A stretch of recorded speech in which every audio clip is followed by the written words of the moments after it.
Hi, Juno News. Alexander Brown, host of Not Sorry. Thanks for joining us here for another week. The news of the week on my side of the fence is the continued work to fix immigration. I've spoken about this extensively with Michelle Rempel-Garner here on the show, who was also on with Candace Malcolm last week.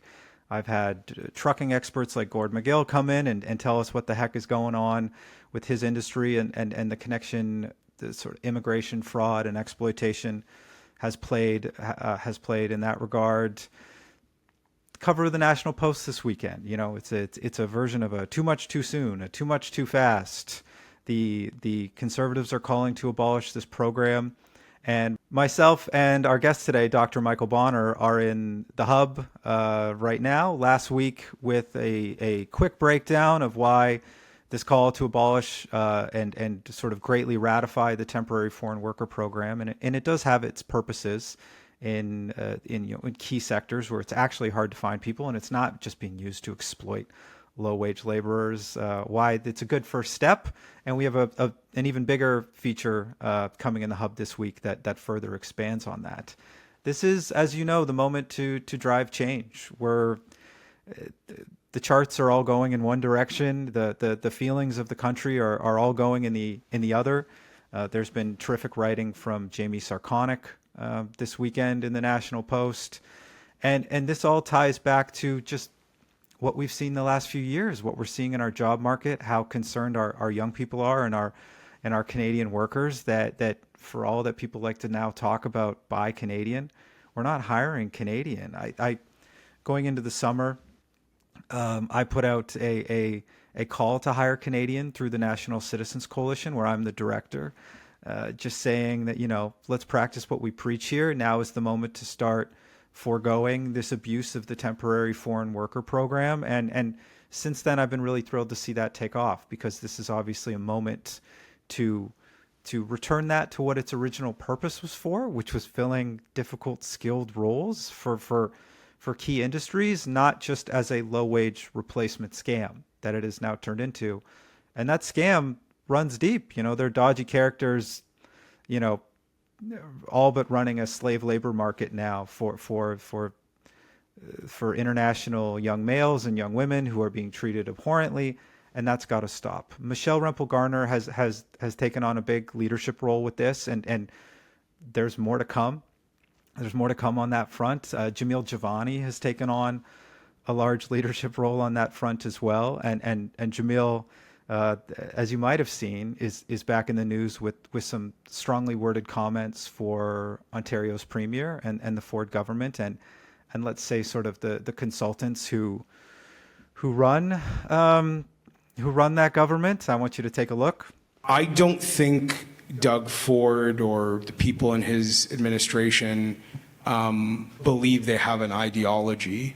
I don't believe they have come to a rational conclusion that there's a better way to be a conservative than what I or you would say. In fact, I'm not even sure they would be capable of having a conversation about conservative ideas or principles. It's weird when you talk to someone, as you might if you spend time with people in the current incarnation of Ford Nation, and they think that because someone put a good poll out for them, that you're supposed to be happy. Like, oh, you got a good poll. I guess that's good. And not to diminish the fact that that's a reality of our business, like we need to get public support. But if you're popular but you're not doing good things, why am I supposed to be happy about that?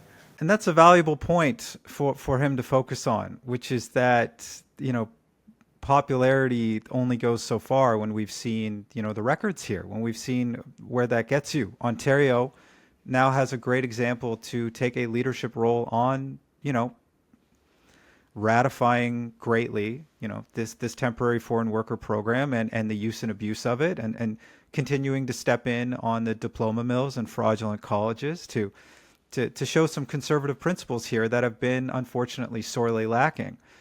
David Eby, the premier of British Columbia, has come out and finally tested the waters uh, out in the Pacific and realized, it's warm enough for him to be able to say, you're right, this program does need to be largely abolished, and what has become of it. And so this is a real opportunity to push these politicians. It's a real opportunity to get behind this effort to fix immigration, to restore the Canadian dream for our present and future working generations. There's going to be a lot more to come from the Michelle Rempel Garners of the world, from Jamil, and there's going to be a lot more to come from guys like me and all those committed to getting this fixed. And so keep an eye out for all the work to come here on Juno News. Do take advantage of our promo code at junonews.com/notsorry for 20% off, and enjoy this chat with Dr. Michael Bonner.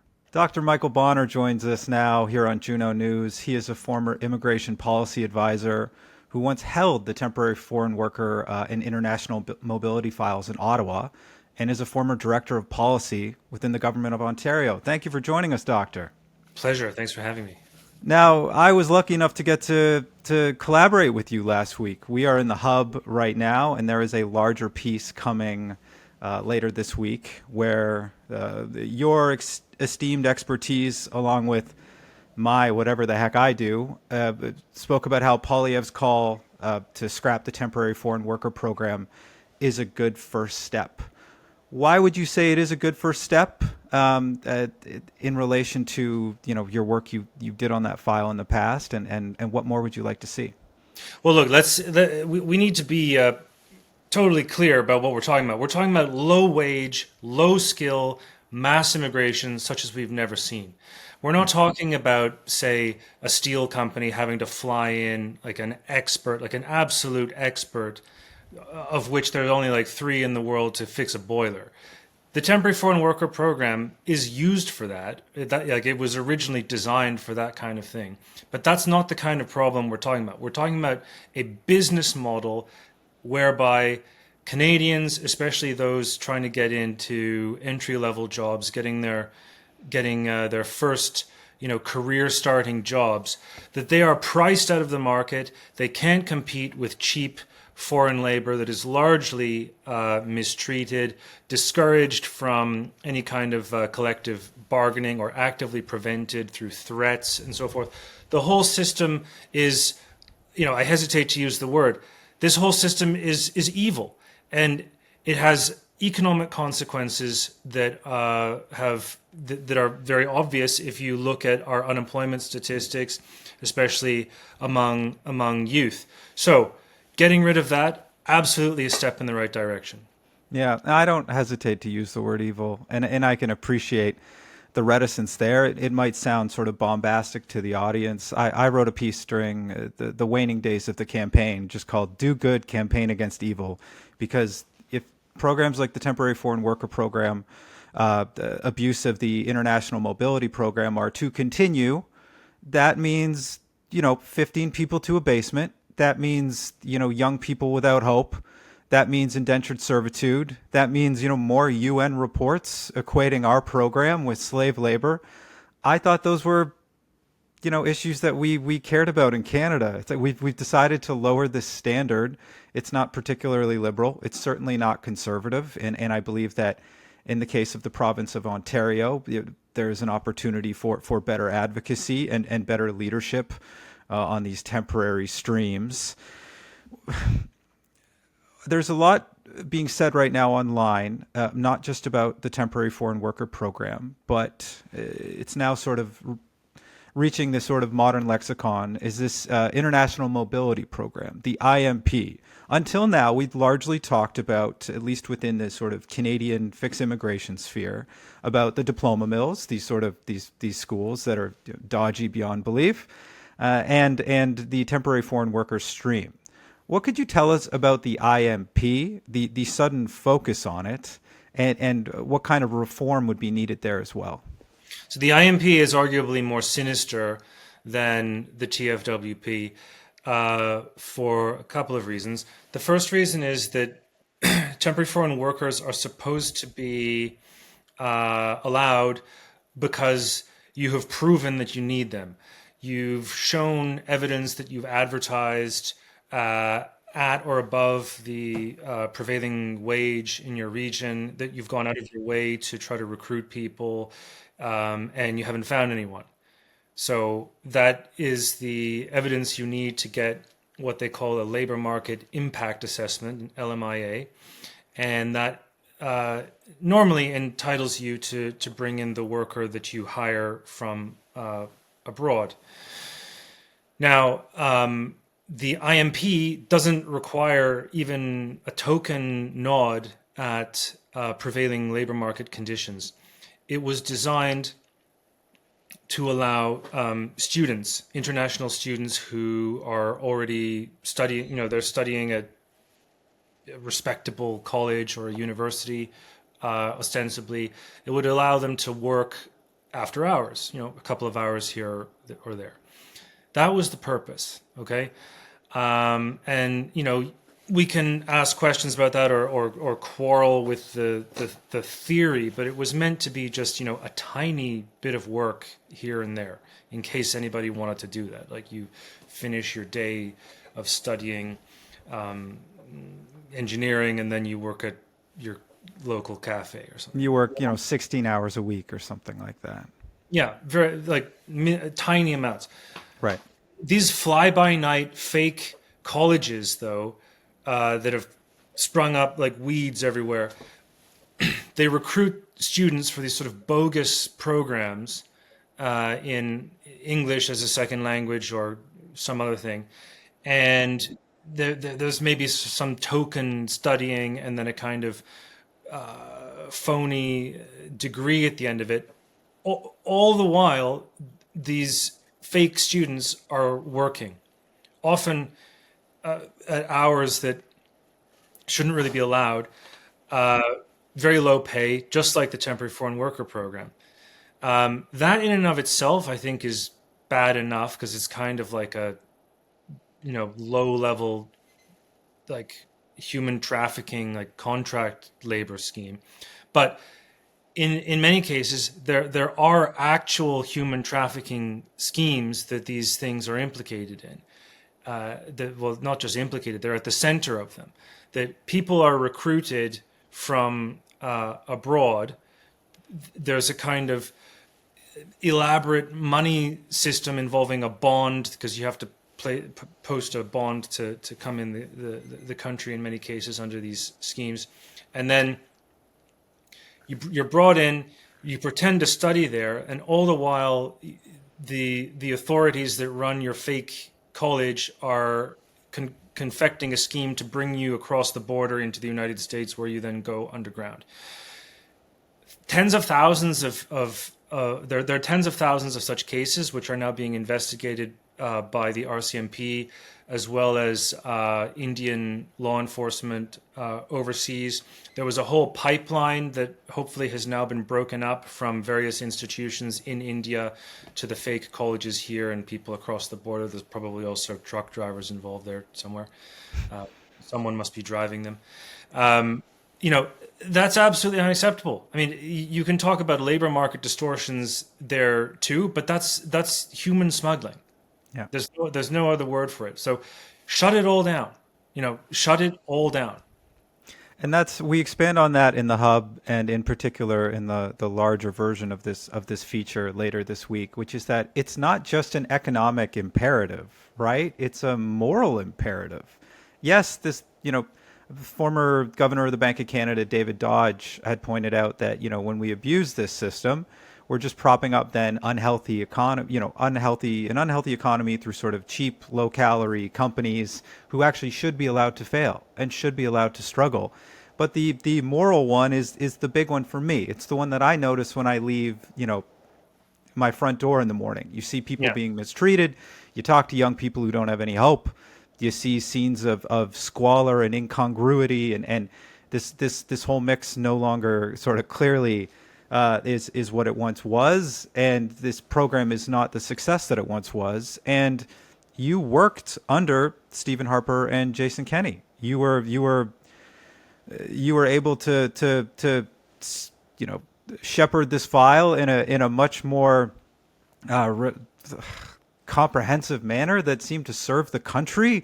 What differentiated the leadership of the Right Honorable and Jason Kenney from what we've witnessed from the Liberals since 2015? Kenny, first of all, did not hesitate to throw the book at nefarious companies. First of all, he created a blacklist, which ought probably to be revived, Yeah. naming and shaming delinquent companies. And, we all know who they are. We don't need to pretend that we don't. Like Tim Hortons has the TFWP as a business model Yeah. everywhere, Yeah. everywhere. And they'll, you often hear people say things, well, a cup of coffee or a donut or what have you, it shouldn't cost exorbitant amounts in Northern Ontario or in Nunavut or whatever. But if that's the case, why are you doing this in downtown Toronto? Why is downtown Toronto, where it's like whatever 16% youth unemployment, why are you hiring from Manila and New Delhi there? It just doesn't seem to really add up. Yeah. The reasoning is flawed at best. And there are other companies that don't hospitality companies that don't use the TFWP as a business model, and their prices are higher, but they at least employ local people, and they haven't gone out of business. So like the idea that there's going to be some sort of economic catastrophe if you hire Canadians, I find that preposterous. And that was fundamentally Kenny's attitude, that it was time to just sort of put an end to this. It had gone far enough. The boom times of the Great Recession, because it was a Great Recession everywhere else. It was sort of a resource boom here. Those were coming to an end, and the bill was going to come due. It was time to sort of ratchet down the program, not suddenly overnight, but a sort of gradually diminishing cap of a certain percentage of your workforce that would diminish over time. And that was, some people didn't like that. Some people complained, obviously. Some people tried to get around it or to break the rules in various ways, and they were punished and denounced and so forth. But ultimately there was a consensus that this needed to be done, and that the difficulty for these companies of sort of phasing it out was worth it. And this was eventually the solution also that the Trudeau government came round to finally at the end. They just basically lifted our policy and brought it back. But in those intervening years, the program was out of control as never before. And their sort of putting the brakes on it was much more sudden and precipitous than what we had to do. So the pain certainly would be felt just as acutely, I would imagine, if not more so. Hence Carney's remark that he's constantly being asked about it, especially in Quebec, apparently, which I thought was a kind of ridiculous thing to say. But look, at the end of the day, what is required is just the strength of a government to rein this thing in, especially from a conservative or sort of classical liberal perspective. Allowing this subsidy, allowing this cheap labor and sort of contract, indentured servitude again, is tantamount to a subsidy, to a kind of welfare for unproductive businesses that cannot, that cannot market or sell their product at its proper cost or its like right value in such a way that people will actually buy it. It stifles innovation, and it keeps wages artificially low, and perpetuates a kind of structural unemployment. It does. And I do think of how the modern business lobbies now, and I'll just say the name, the CFIB, Dan Kelly has been out in media the last few weeks talking about how, well, we can't. Carney's parroted this line exactly, which is businesses are asking for this, so we can't get rid of it. And you're going, well, how did businesses survive before 2020? Because we saw this as a response in some parts to the COVID years, which Yeah. is, oh, gee, we really messed up our GDP. What if we just throw every young man we can find from the globe at this number, so this goes up, and then we can kind of maybe push off this recession that is, if not here, not so quietly, is very much coming. We used to let these businesses fail. We used to understand that free enterprise requires failure, and Yeah. that to succeed is you don't put this governor on these endless subsidies and bailouts and what problems that creates beyond just these sort of moral imperatives that we're seeing increasingly so.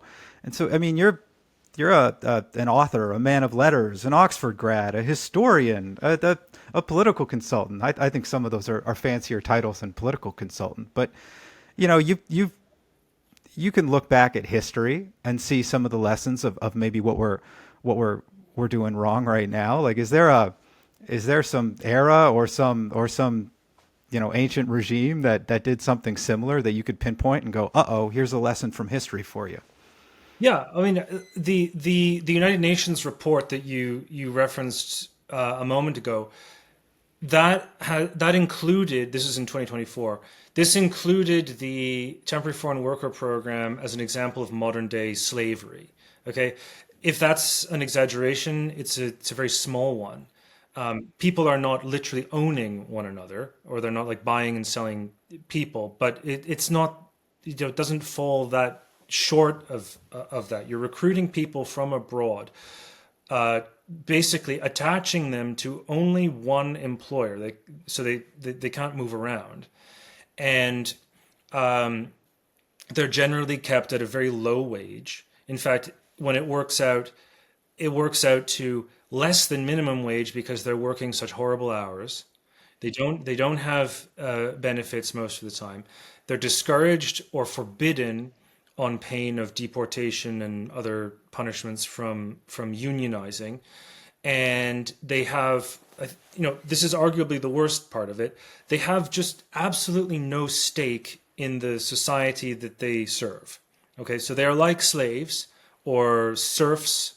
The word serf comes from the old Latin word for slave. They are like indentured servants, or participants in the coolie system, like convicts shipped over from Britain to work in the tobacco fields of Virginia. I mean, you name it. It's just, it is the same kind of thing. And I think that's on its own, that's intolerable. I mean, why? Like, there was a time probably when we had millions of temporary work permits on the go at a particularly probably about this time last year. There may be only slightly fewer now. It creates a gigantic underclass, and I don't think that that's the society that we want to live in. I don't think, and I'm not sure our elites have reflected on this at all. I mean, this is genuinely not the kind of society I want to live in, and I think that if you spoke to them, these sort of left liberal types, very few would, if any, would probably acknowledge that this is the nature of the society that we've created here, or that it's in any way similar to past examples of immorality or appalling abuse of people. But if you proved it to them, I think they would probably be unhappy about that. I'm unhappy about it. I'm not, I don't live in the annex. I'm not one of these left-wing types, but it doesn't make me feel good. And I don't know why they defend it or appear to be complacent about it. And if when we think back to the days of the Harper government, we didn't defend it. It was, this was a situation that unfortunately got out of hand. I was annoyed that businesses that use the program didn't make any effort to defend it at all. They expected us to do so, which is again another example of sort of lack of skin in the game, or like a failure to, put your money where your mouth is. So, I'm not surprised that business leaders think, well, how are we going to get on? But what they're missing or forgetting is that they're in this mess because of the temporary foreign worker program. Like that is what it is, the cause of its own. It's like Homer Simpson saying that alcohol is the cause and the solution to all life's all problems. of life's problems. Yeah, it's a problem delayed, right? Like you can indulge on the temporary foreign worker program, but you are just then creating a dependency and pushing off the fact that you still now have this inefficient business model and a increasingly sick economy. When you worked on this file over a decade ago, is what has happened now, what has come to pass, is that sort of the worst case scenario for what you saw from the program? I mean, I've had the chance to get to know you recently, to work with you, and you've been a major advocate on the fixing all this file, a terrific work for the Aristotle Foundation as well for public policy, which really kind of lit the way for many organizations on specific policy points. Was this always the fear for you when you were working on this program, that in the wrong hands or for the wrong reason, this would just turn into a kind of exploitation network? Yeah. I mean, I think that the worst case scenario is, I mean, what we are seeing now is worse than probably anything we've ever seen before, with the possible exception of contract labor schemes in, the late 19th century or early 20th, before immigration to Canada was basically shut down for 30 years or so between the wars. So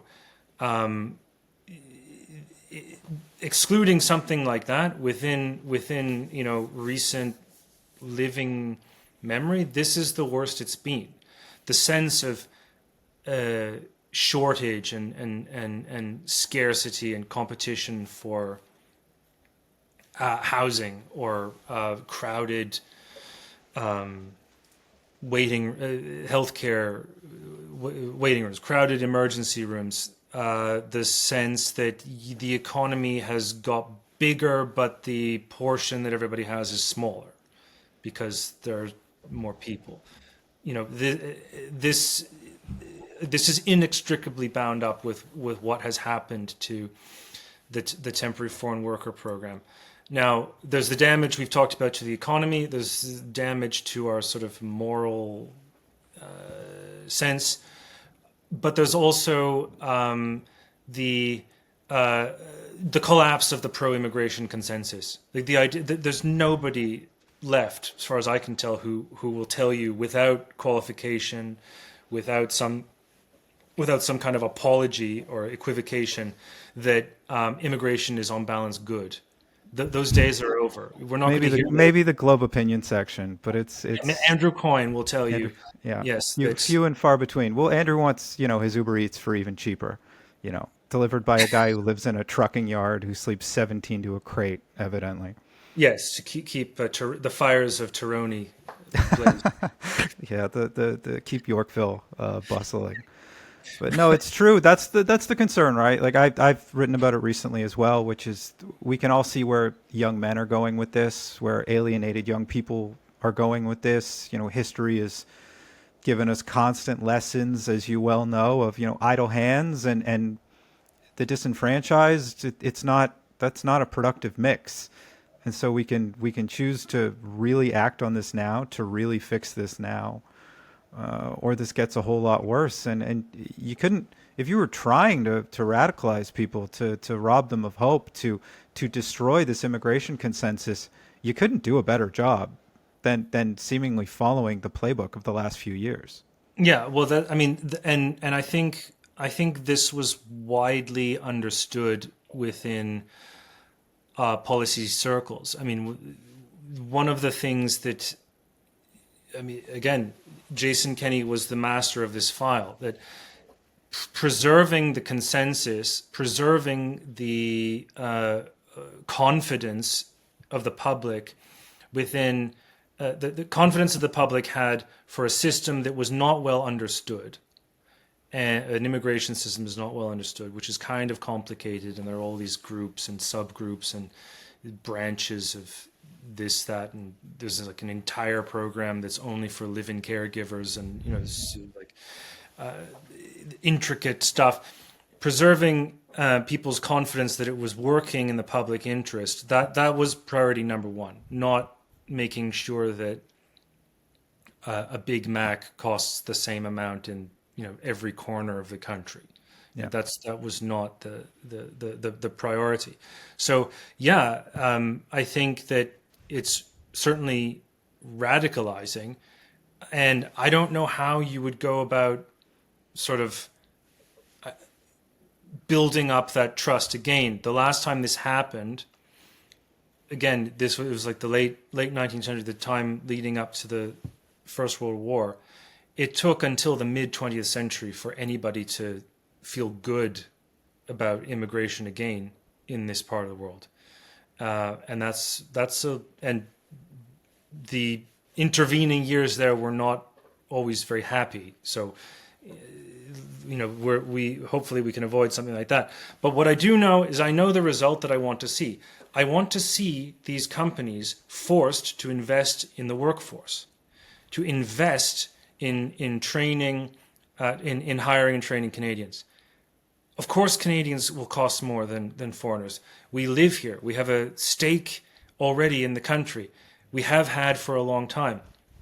People who have parents and grandparents here, or children, it's very different from those who don't, and who are willing to work for less and who will tolerate what I would call exploitation. Of course, people who live here are going to cost more. That's the way life is. And if if somehow that's like too much for you, maybe being in business is wrong, is the wrong thing for you to be doing. If you can't be profitable without this army of slaves or whatever, you've made a mistake. You've got it wrong.